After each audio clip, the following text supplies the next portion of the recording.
welcome to another edition of Green is Good. And I'm John Shigarian, and I've got today with me my friend, William Shutkin. He's the president and CEO of the Presidio Graduate School. Welcome to Green is Good, William. Thanks so much, John. It's a pleasure to be here. It's so great to have you on. Not only you're my friend, you're a fellow New Yorker, and also you're doing amazing and great work at the Presidio, which I've also been part of in a very little way. So I'm so glad to be able to share with our listeners today and highlight all the amazing and wonderful directions you're taking the Presidio Graduate School.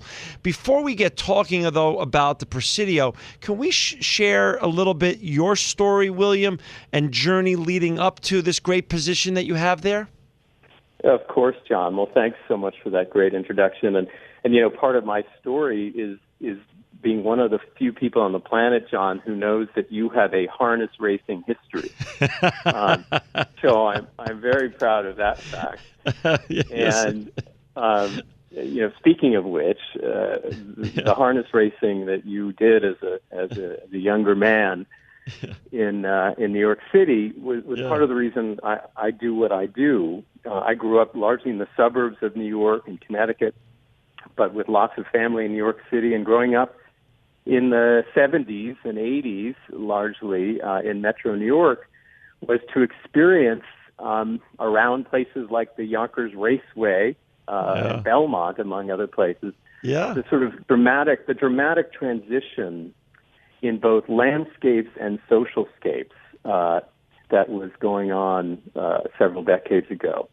Yeah. And that was essentially from sort of beautiful, pristine suburban neighborhoods to blighted and distressed urban neighborhoods. And that transition sort of shocked me and caused me to think not only about environmental conditions, how can we make sure that everybody has access to healthy and vital outdoors, but also social conditions. Why is it that some communities were just so far behind and living in such distress in a place like America? And so that really set me off on a career where I've tried to join the best of environmental protection strategies with a real call for social justice and social equity. I've done that as a lawyer, as a social entrepreneur, and as an academic. And as you noted, I now run and have for the past several years one of the world's leading graduate management schools for sustainability, where issues of the sort that I've cared about my whole life and my whole career are front and center, and they're what we teach in the classroom, and they're the kind of jobs and careers that our students seek to pursue. Well, you know, I just want to share with our listeners just one quote about you, and then we're going to get on and talk about the Presidio. A gentleman named David Brower described you as an environmental visionary creating solutions to today's problems with a passion that would make both John Muir and Martin Luther King equally proud. And I'm lucky to have you as a friend. I'm very lucky to be part of the adjunct teaching group of professionals that you are so gracious enough to invite in to the Presidio to share our experiences with your students. And so, William, I'm just so thankful you are joining us today at Green is Good to share all the amazing things you're doing at the Presidio Graduate School. Thanks, John. I appreciate that. And of course, John Muir and Martin Luther King are two heroes of mine, and indeed, to me, represent flip sides of the same coin, which is the coin of the promise of American society, not just a society of opportunity and prosperity for all, but environmental quality for all. For our listeners out there that want to learn more about the Presidio Graduate School, please go to www.presidio, presidio.edu, presidio.edu. William, you know, now that you've done so many interesting things in your life and had a fascinating journey, and you're at the Presidio Graduate School, when you look back and look forward from where we are today in 2015, What social or environmental challenges do you think are most pressing now that we can sort of address? Well, looking back, having done this work for about 25 years, so roughly a quarter century, as a professional, as a lawyer and an adult, I have to say I'm extremely excited and really bullish on where we're going. The dramatic shifts and changes in attitude and behavior for the better, notwithstanding all of the crises and the problems that persist, right, are extremely exciting and give me great cause for optimism. When I started my career in the early 90s and was called a social entrepreneur, almost nobody knew what that term meant, right, including me.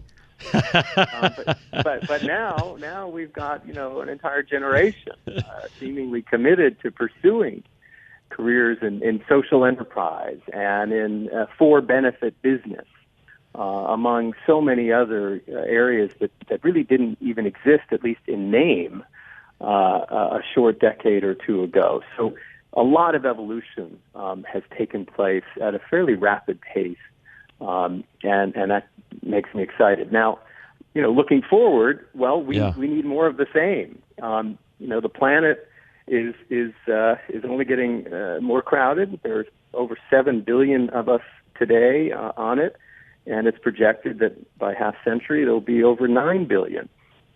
And the questions of how they're going to live, where they're going to live, the quality of their lives, whether in America or anywhere else on the planet, these are central questions of our time, and demand continuous innovation and creativity. And these are precisely the sorts of questions and the sorts of, skills that we talk about at Presidio Graduate School. We believe that present day and future leaders will have to be increasingly creative and really curious about the strategic direction of their enterprises as we move forward in this century. And that means, moving beyond the assumptions of past and even current business practice. That is to say, assuming that resources are limited, assuming that there's a fundamental difference between a producer and a consumer in an age when increasingly consumers are able to produce thanks to technology and the like, assuming that one needs to own everything versus share or rent it.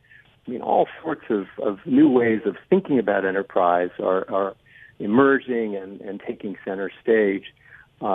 And these are precisely the kinds of approaches and strategies that we talk about at Presidio and that we believe will comprise future business success. William, with a lot of the cries out there now for there's a whole movement, anti-higher education movement. Can you give the flip side of that right now? Why is higher education today more relevant than ever? And why is Presidio so different than other higher education schools in the United States right now? Maybe around the world, Sure. Frankly. Sure. Well, look, higher education, like every other industry, is being disrupted for all sorts of reasons, many of them very good and important. The Great Recession really caused us to think in this country and everywhere else about the value, the return on the investment of education at all levels, given the price of education in this country especially, and the availability of good-paying jobs upon graduating, whether from an undergraduate institution or graduate institution. So the Great Recession caused us all to think about the true return on investment, not just financial, but otherwise from education.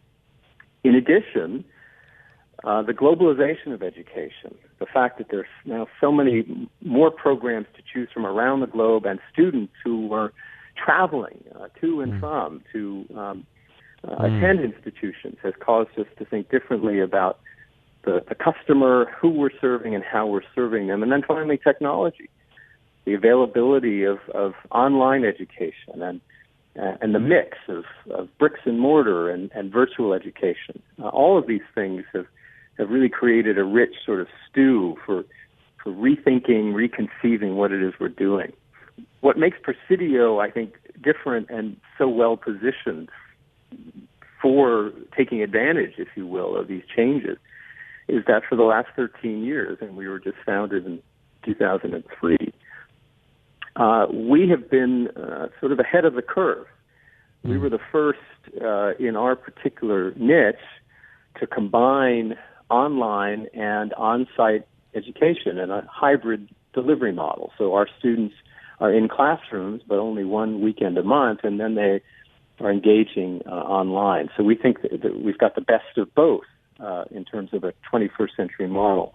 Next, we looked at the management curriculum taught at places like Harvard Business School and Wharton and Kellogg, the top 10 brands, if you will.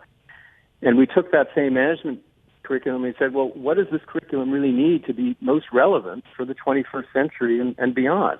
What we were talking about earlier in this conversation. Limited resources, the sharing economy, etc. And so we integrated the management curriculum taught at more traditional programs across the board with sustainability principles and frameworks and practices, so that whether our students are learning about accounting or finance or strategy or marketing, they're learning about those functions and disciplines from the perspective through a lens of sustainability, which we think is the cornerstone and will be the cornerstone of all business as we go forward.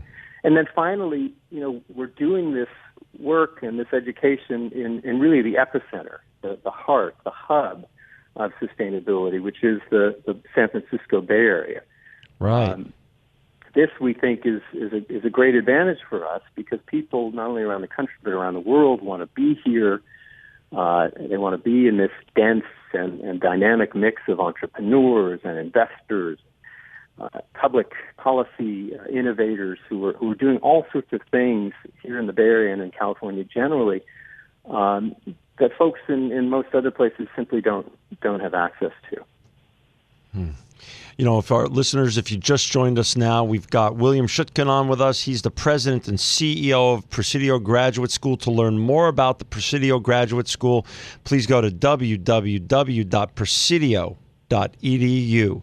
So sustainability now has taken on a whole new meaning compared to 15 years ago, where there was very few, if any at all, chief sustainability officers and things of that such in corporate America. How does now sustainable businesses have an advantage over conventional businesses that still have not even come along with regards to the sustainability revolution in the United States, William? Well, you're so right, John. I mean, these positions, the chief sustainability officer in, say, a Fortune 100 company, or the sustainability director of a city like yours, New York, or San Francisco, or for that matter, Tokyo or Madrid. These are new categories of position, management, leadership position that didn't exist 15 years ago, that not only exist now in abundance and I think are really required of a competitive company or government agency. But eventually, of course, these positions themselves will morph into something more generic. That is to say that every CEO, every leader of any enterprise, we believe, will be required to know, to learn the kinds of skills and knowledge that we teach at Presidio. So we're very confident that this is the way, this is the trend. So where we stand today is that essentially these positions and companies that have embraced sustainability as a strategic advantage are now increasingly able to make the case that to operate in a sustainable way is to operate with a competitive advantage. For example, on the energy side, we know that there are so many savings throughout the supply chain and indeed in a company's own facilities from looking critically at the way a company uses energy across the board and to look for opportunities to save money. So not only is going green with energy the right thing to do, we believe, for the planet and for people, but it turns out it's a more profitable strategy, and now we're actually seeing that, and we're able to make that case very clearly and simply. Secondly, sustainability we see increasingly as a marketing advantage for companies. The millennial generation, the rising generation of consumers here and abroad want to know increasingly that the companies whose products and services they're purchasing take seriously these kinds of values. And whether that's engaging stakeholders more meaningfully in the activity of the business, or investing in employees and in environmental protection programs, these sorts of values are increasingly valued in the marketplace by consumers who have plenty of choices and are increasingly voting with those wallets. Got it. You know, I'm on your website now, and again, for our listeners, it's www.presidio.edu. What I love is, this description of the Presidio. Presidio is producing a new kind of leader for a new kind of world. What does that mean to you, William? And what should that mean to our listeners who are thinking about going to graduate school and now considering the Presidio School? Yeah, well, you know, we think the kind of leader that we're producing, and that's fundamentally what we're about, is producing leaders, producing folks who are comfortable in their own skin and comfortable with the idea of bringing others along, of making change and of steering change. But for us, that leader is not not your father's or grandfather's leader. Right. And indeed, it was gendered, right? Right. For us, the leader increasingly is a woman. So we're one of the few management schools where women every year outnumber men. The historical ratio is 57% to 43% women to men at Presidio Graduate School. We know the workforce is becoming increasingly diverse, and certainly from a gender perspective, women are on the rise, and we ourselves are sort of out front. So women and female leadership, number one. Number two, we're all about leaders who care more than just about the financial success of their companies, but understand that financial viability, financial success is essential for long-term viable enterprise. But our leaders are much more interesting and creative than simply focusing and obsessing with one bottom line. They believe that we've got to be doing more and creating more value than simply a financial return on investment. So that's a social and environmental return. How are the employees of the enterprise, the customers, and all of the other stakeholders who care about what we do as an enterprise, how are they benefiting, and how can we measure that benefit? And then, of course, environmental return. How are we not only protecting but restoring natural resources as we develop services and products to meet needs, both present and future? So our leaders are just more expansive in their thinking. We think they're more creative and ultimately more responsible and evolved when it comes to the purpose of enterprise and, frankly, the purpose of their leadership. So William, those we're are down sort of two ways. John. We're down. I'm sorry, we're down to the last minute or so. Give a shameless plug. Where does Presidio rank in terms of graduate schools in the world? I want our listeners to hear that directly from you. Well, come on, John. You're a humble guy. Not only do we think, but others think that we're the number one program of our kind in the world, not just the United States, but in the world. So we've consistently been ranked number one or in the very top tier of management programs around the world. There was a recent unbelievable review of 108 programs around the world, and we showed up number one. So we're confident in our position, but it's really not about rankings for us. It's about knowing that what we're doing, the hard work of producing the kinds of leaders and placing them in great jobs like Facebook and Salesforce and Cisco and in great big cities around the world, that kind of work that we're doing is important work, it's meaningful work, and and we're prepared to continue to do it as best as we can and innovating along the way. Well, we're going to have you back to continue the great story of the Presidio. William Shutkin, the president and CEO. For our listeners that want to go to the Presidio Graduate School or learn more, go to www.presidio.edu. Thank you, William, for your inspirational leadership at the Presidio Graduate School. You are truly living proof that green is good.